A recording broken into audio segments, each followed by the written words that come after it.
दोस्तों, अब मैं ये चाहता हूँ कि संजय ठाकुर साहब के उर्दू का मुशायरा इन्होंने सुना तो इनको कैसा लगा, अपने ख्यालात का इजहार करें कि जिसे ख्वाबों में पाना हो वो सो जाने से मिलता है, जिसे ख्वाबों में पाना हो वो सो जाने से मिलता है। मेरा चेहरा शहर में एक दीवाने से मिलता है, और जिसे तुम ढूंढते फिरते हो मंदिर और मस्जिद में वो खोजे से नहीं मिलता है, खो जाने से मिलता है। तालियों से इस्तेमाल कीजिए। आपकी आवाज, आपकी पुकार, आपकी पुकार, पहले तो आपकी आवाज, अच्छा मेरी आवाज, बिल्कुल आप ही की आवाज। अब आपकी आवाज से इस जलसे में सदर मोहतरम जनाब रिजवी साहब, हाजरीन महफिल, रिस्पेक्टेड टायर्स, सबसे पहले तो मैं आप लोगों का शुक्रिया अदा करना चाहता हूं कि आप लोगों ने मुझे यहां बुलाया और अपने सामने ऐसे ऐसे फनकारों के बीच में दो शब्द कहने का मौका दिया। दोस्तों, मेरा अपना ये मानना रहता है कि जब कि अभी हार्डकोर अकलियती इलाके में मुशायरे का कार्यक्रम हो तो मैं वहां जाने से बचता हूं, क्योंकि मैं ये जानता हूं कि जितने शायर होते हैं वो ज्यादातर बहुत जोश में पढ़ते हैं, और जब मामला अकलियती हमारे भाइयों के बीच का होता है तो कभी कभी ये उनको जोश दिलाने के लिए जरूरत से ज्यादा हो जाता है। दोस्तों, मैं तो यही समझता था कि सफर हयात का तमाम हिजरतों में बट गया, सफर हयात का तमाम हिजरतों में बट गया, वतन जमीन ही रही मैं सरहदों में बट गया। हजार नाम दे मेरे मगर मैं सिर्फ एक था, न जाने कब मैं मंदिरों और मस्जिदों में बट गया। कायदे से तो रिजवी साहब, ऐसे मुशायरे जब होते हैं तो उसका सब्जेक्ट होना चाहिए कि नेशनल इंटीग्रेशन पे होना चाहिए। इलाहाबादी साहब पढ़ रहे थे, आप बहुत अच्छा पढ़ रहे, बहुत जोशीला पढ़ रहे, लेकिन मैं आपको यकीन दिलाता हूं कि हिंदुस्तान की सियासत और हिंदुस्तान के रियासतदान जो इस समय हिंदुस्तान की गद्दी पे बैठे हैं, उनमें से यह कोई नहीं चाहता कि हमारा वो भाई जिसने इस वतन की मिट्टी की मोहब्बत में इस वतन में रह गया है वो पाकिस्तान चले जाए। आप जब तक तिरंगे की शान की शायरी पढ़ रहे थे मुझे भी बड़ा मजा आ रहा था, लेकिन अचानक से मुझे भी झटका लगा है, पाकिस्तान में आ गया क्या? नहीं, फिर मुझे एहसास हुआ कि नहीं, हमारे मालूनी के भाई सब यहाँ बहुत सारे लोग हैं। मैं ये जानता हूं कि ऊपर वाला जो है इंसान की दी हुई एक एक सांस उसकी मर्जी से चलती है, और जिस दिन जितने दिन के लिए जिस काम के लिए जिसको भेजता है वो उतने दिन सिर्फ वही काम करता है, उसके बाद वो यहाँ से रुक सकता है। बेशक बेशक, ये जो जिंदगी ऊपर वाले ने दी है, वो जो रब्बुल आलमीन है, वो पूरे रब, पूरे आलम का रब है, वो रब्बुल मुसलमीन नहीं है, वो रब्बुल आलमीन है, पूरे आलम का रब है। और वो तो कहता है, शायरों की महफिल में हूँ, बहुत अच्छी अच्छी गजलें सुन रहा था, मेरा भी मन किसी की गजल सुनी हुई दो लाइन पढ़ने का दिल करता है कि जिंदगी एक किराए का घर है, एक न एक दिन बदलना पड़ेगा। जिंदगी एक किराए का घर है, एक न एक दिन बदलना पड़ेगा। मौत जब तुझको आवाज देगी,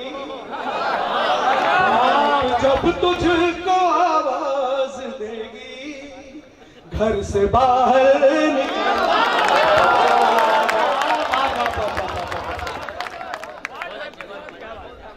बाबा ठाकुर साहब। दोस्तों, मैं सिर्फ यही गुजारिश करूंगा, मुशायरा चल रहा है, आप लोग आनंद ले रहे हैं, मजा आ रहा है, तो मैं आप लोगों का ज्यादा समय नहीं लूंगा, लेकिन मैं बाकी मेरे जो बचे हुए फनकार हैं उनसे यही गुजारिश करूंगा कि आप सब नेशनल इंटीग्रेशन पे पढ़ें। जरूरत है हमको एक दूसरे के शाना बशाना चलने की, जरूरत है एक दूसरे से मरासिम करके एक दूसरे को समझने की, तो उसको चिन्हित करके पकड़ने के बजाय उसे इजाजत देने की कि पूरा तालाब गंदा कर। वाह वाह वाह। अरे कुछ इधर भी है, कुछ उधर भी है। अरे हमारे और आपके बीच में ही तो भारत तेरे टुकड़े होंगे इंशाअल्लाह इंशाअल्लाह करने वाले लोग हैं। ये हमने और आपने अगर उनको इजाजत नहीं दी तो उनकी हिम्मत कभी नहीं पड़ेगी, क्योंकि अभी अभी पुलवामा में जो हुआ है टेररिस्ट अटैक, उसके बाद हमारे मुसलमान भाइयों ने जबरदस्त एकता दिखाई है और जो संदेश दिया है इस देश में, वो संदेश काबिल तारीफ है।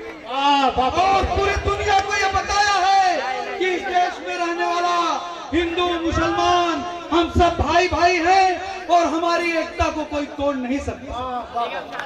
और मुझे इस बात का यकीन है कि जब तक हमारे जैसे लोग हैं, हम ये समझते हैं कि हमारे हिंदुस्तान का वो मुसलमान भाई जिसने इस जमीन से इतनी मोहब्बत की कि कुछ लोगों ने तो अपने परिवार भी छोड़ दिए, लेकिन इस वतन की मिट्टी से मोहब्बत दिखाई और यहीं के रह गए और यहीं के रहेंगे।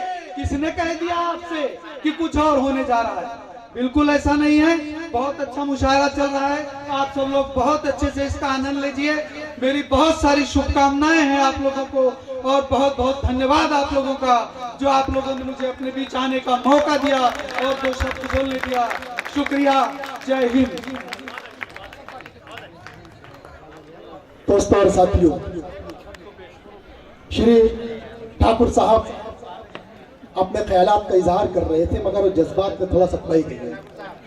यकीन मानिए कि जितना इस हिंदुस्तान से, मैं पूरी जिम्मेदारी से बोल रहा हूँ, जितना इस हिंदुस्तान से मुसलमान प्यार करता है, दुनिया के कोई शख्स प्यार नहीं कर सकता। क्योंकि नबी करीम सल्लल्लाहु अलैहि वसल्लम ने फरमाया था कि आप लोग जिस देश में रहते हो उस देश के कानून का पालन करो, उस देश के कानून पे अमल आवारी करो। और यही वजह है ठाकुर साहब कि हिंदुस्तान का एक मुसलमान जब पुलवामा पे हमला हुआ था तो घरों से बाहर निकल गया था तिरंगा परचम लेकर कि हमें सरहद पे जाने की इजाजत दीजिए, हम पाकिस्तानियों के दांत खट्टे कर देंगे। ये पैगाम दिया था हिंदुस्तान के मुसलमानों ने।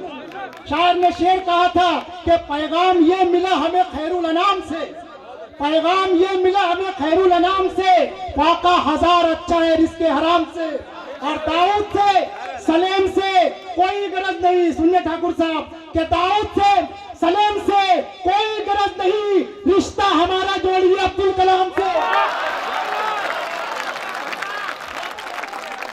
रिश्ता हमारा जोड़िए अब्दुल कलाम से। जितना दुख आप लोगों को हुआ पुलवामा का, उससे कहीं ज्यादा दुख हमें हुआ है, क्योंकि हमने भी अपने बेटे खोए हैं फसादों में, हमने भी अपने बेटे खोए हैं सरहद पर।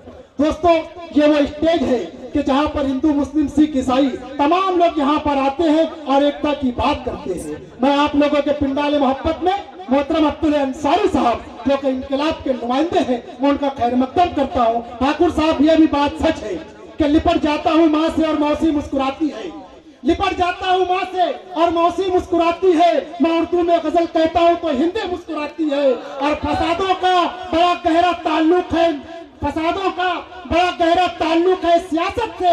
शहर कोई भी चलता है तो दिल्ली मुस्कुराती है।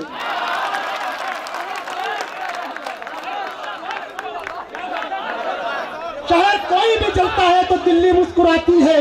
लिपट जाता हूँ माँ से और मौसी मुस्कुराती है। मैं उर्दू में गजल कहता हूँ तो हिंदी मुस्कुराती है। और सियासत का बड़ा गहरा ताल्लुक है सिर्फ फसादों से। शहर कोई भी चलता है